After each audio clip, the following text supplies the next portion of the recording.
Magandang umaga po at mapagpalang araw po sa inyong lahat. Andito po ako ngayon sa aming farm. Ito po ang aming farm na ginawa yung pamilya. Shalom Farm. At yun naman po yung training hall.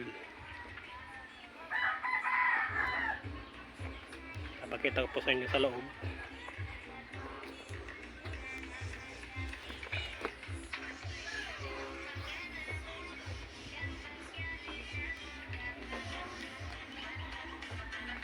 Ito ang aming permit pag-operate ng aming farm.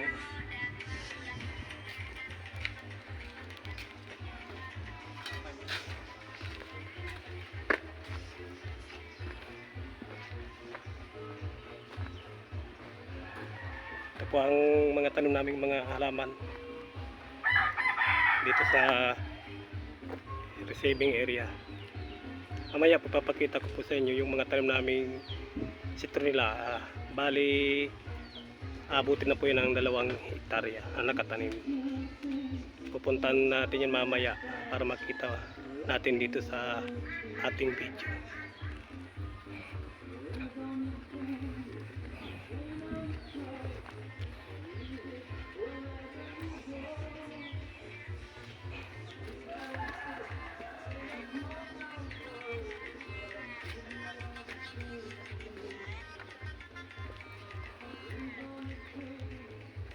Ayan na po yung mga tanim naming citronella na ready na lang harvestin. Bali ito po pala ang aming area ay mataas na parte na lugar. Noon din-develop namin ito na taniman ng gulay gawa ng stopping agriculture lang technology salt. Ginawa namin dito dahil kulang kami ng tubig. Nagbawa kami ng tanim. Ito mga citronella ang tinanim namin lahat.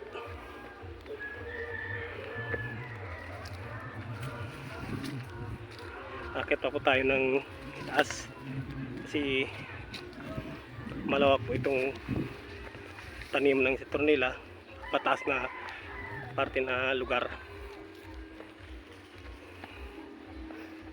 Diba?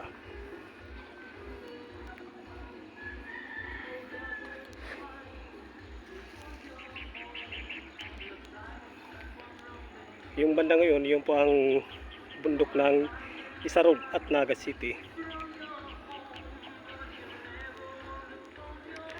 Akit pa tayo sa itaas. Tara na. Para makita natin yung view. Kung gaano ito kalawak citronella area. Ayan po, maganda na ang view dito.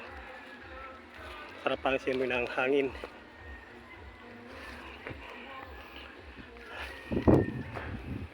Ito po, makita niyo po, lahat na po yan ay citronella. Tinanam namin yung nakaraang buwan. Siguro mag 2 buwan na ito na nakatanim. Akitin natin yan sa aspa para makita natin yung gaano kataas itong area ng farm ng Shalom Farm. Ito palang farm ay dito to sa barangay San Vicente, Pamplona, Camarines. Yan po makita nyo.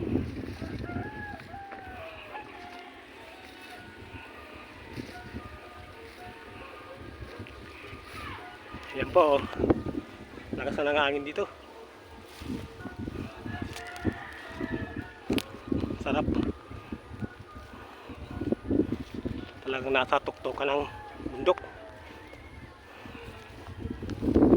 Kita mo na yung mga ibang tanawin. Ano po siya? May mas mataas pa dito. Ayun. Kaso nakakapagod mag-akyat. Medyo mahit na kasi bandang mag-alas 10 na yata ngayon, umaga. Pinakit ko lang natin itong aming taniman ng citronella. Dahil ngayong darating na February o March, kailangan na itong ma-harvest.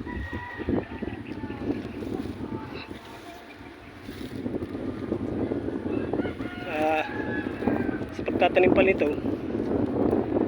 ay kailangan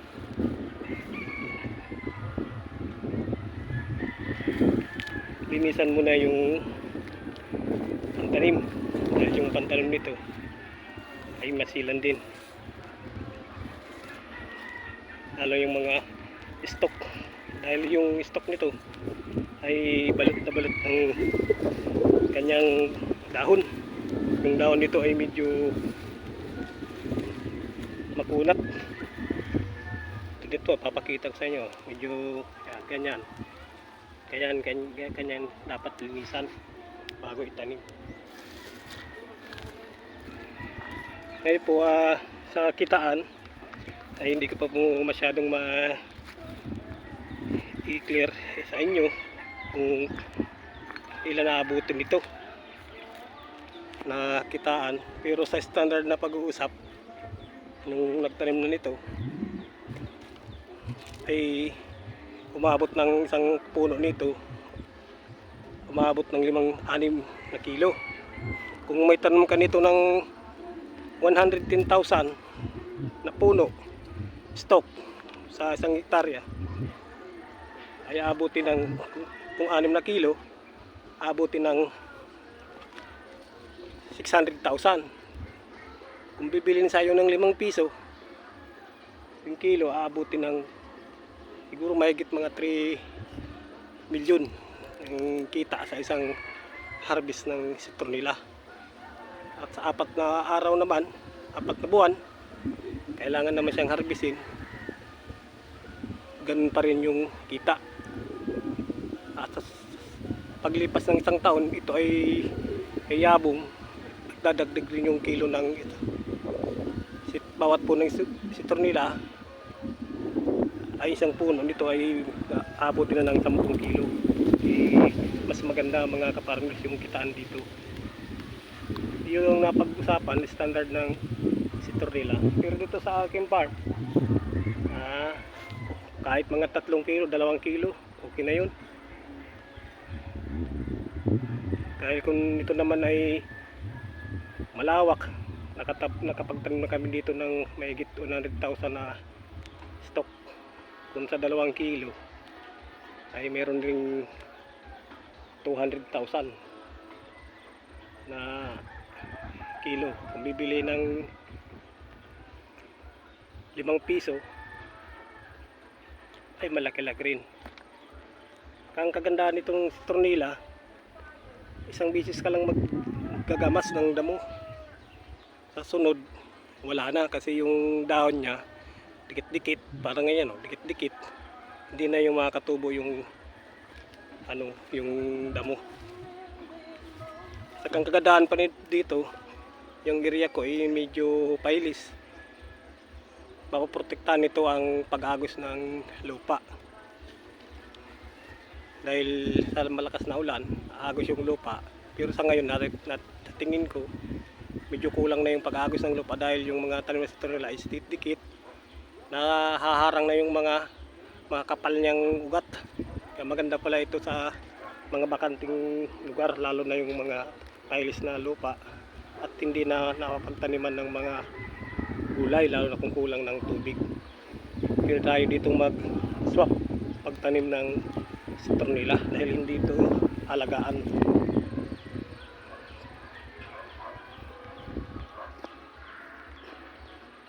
Yan po yung mababang area ng aming farm.